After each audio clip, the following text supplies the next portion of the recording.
దండ కోరు వీరి పేరే.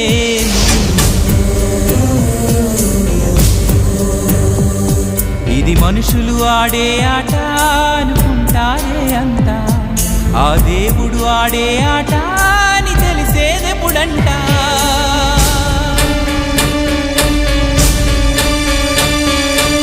అయ్యో ఈ ఆటకి అంతే లేదుగా, అయినా లోకానికి అలుపే రాదుగా.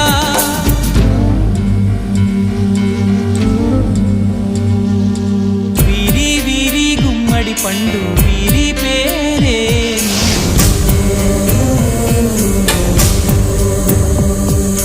దాగుడు మూతల దండ కోరు